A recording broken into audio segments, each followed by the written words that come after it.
Bien, bonjour à tous. Donc, en effet, on va parler d'un sujet qui est très en vogue en ce moment, qui s'appelle donc la récupération rapide après chirurgie.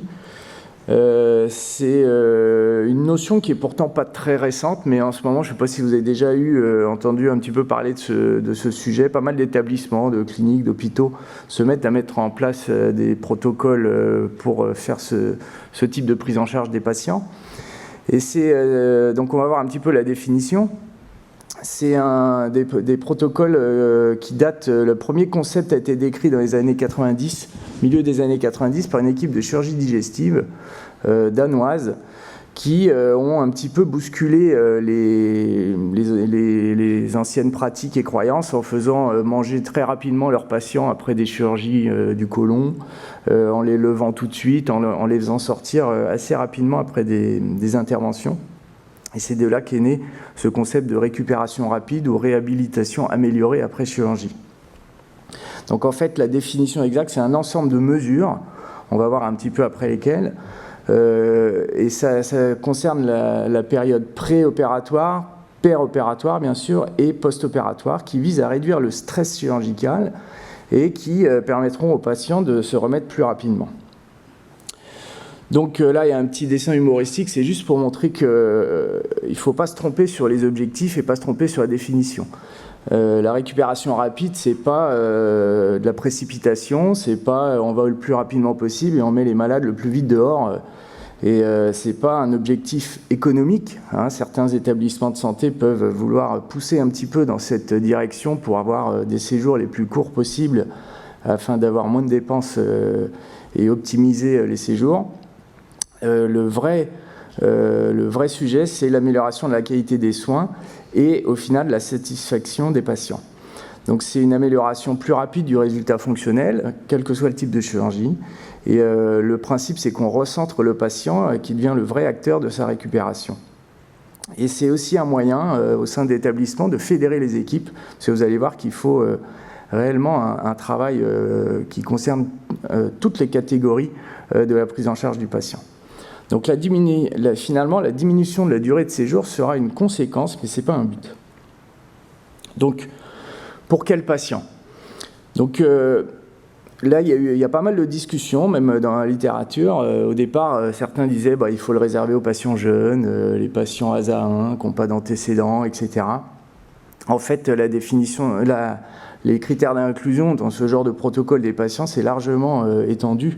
Il n'y a quasiment pas de contre-indication. On pourrait faire la récupération rapide après pour n'importe quel patient.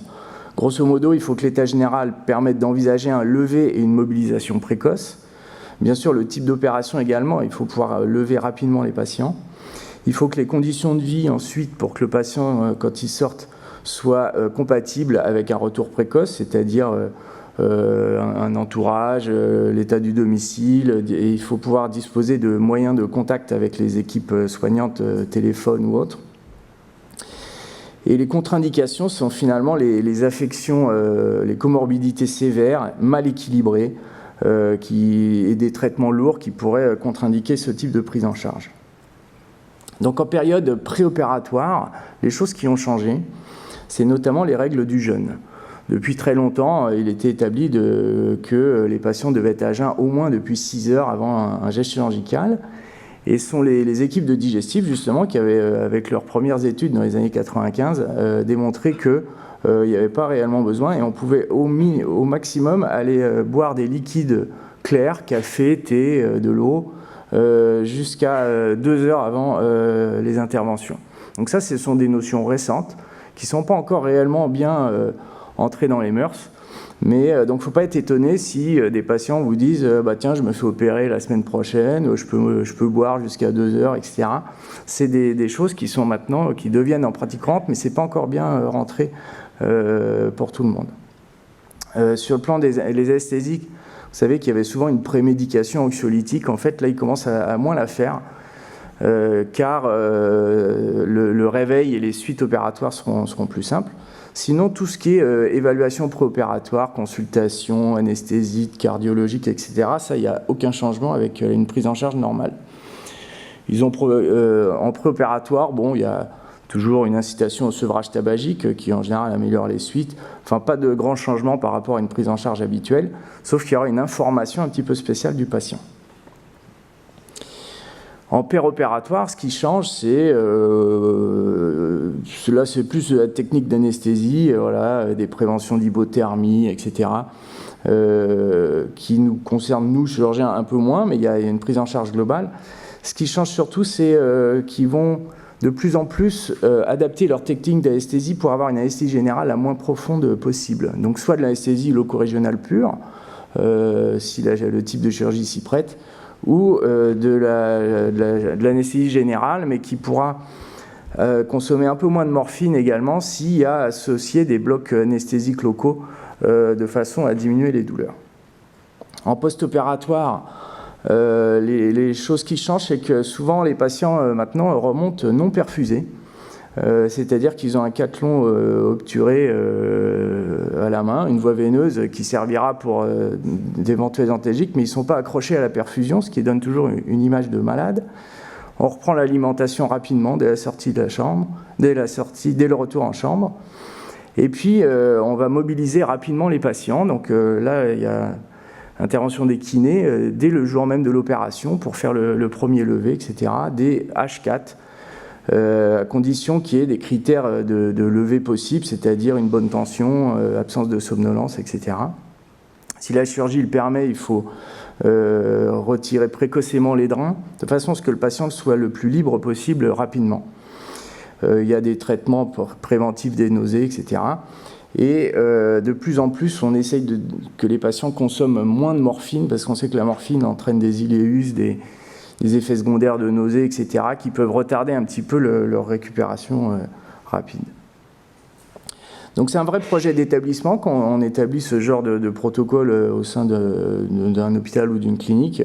Bien sûr, il y a les chirurgiens anesthésiques qui sont un petit peu les moteurs dans ce domaine, mais il faut une participation à tous les niveaux, que ce soit bien sûr les infirmières, aides-soignants, les kinés, puisque ça va changer les habitudes, on va lever le jour même, etc. Il faut également les diététiciennes, tout le service pour leur donner à manger dès qu'ils reviennent en chambre, alors que souvent avant c'était soit le soir ou le lendemain, etc.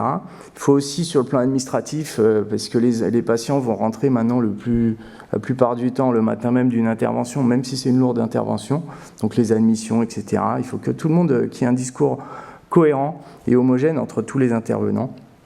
Et de plus en plus, et ça c'est un petit peu le luxe, c'est d'avoir une infirmière dédiée à ce genre de prise en charge qui va informer les patients en amont et puis les suivre un petit peu dans les suites immédiates de l'opération. Donc alors, est-ce que dans notre chirurgie du rachis, qui est quand même un peu plus lourde que certaines chirurgies, on peut faire ce type de prise en charge? C'est de plus en plus, c'est en train de se faire. Alors il n'y a pas encore énormément d'études propres à la chirurgie du rachis, mais il y en a quand même quelques-unes. Et il y a des papiers qui commencent à sortir en 2018. Là, tout récemment, ils viennent de faire un appel il y a un groupe d'experts américains. Ils vont faire une étude multicentrique sur ce type de prise en charge dans le rachis. Ils viennent juste de faire un appel, donc ça va sortir dans quelques temps. Et sinon, il y avait une étude qui était intéressante. Ils ont fait sur un très large panel de patients aux États-Unis, là, le deuxième article, là. Ils ont montré que la variation des durées de séjour après une chirurgie lombaire n'est absolument pas... le séjour n'est pas forcément rallongé à cause d'une complication, d'un événement indésirable, d'événements particuliers, mais en général, c'est plutôt aux préférences du chirurgien et aux habitudes.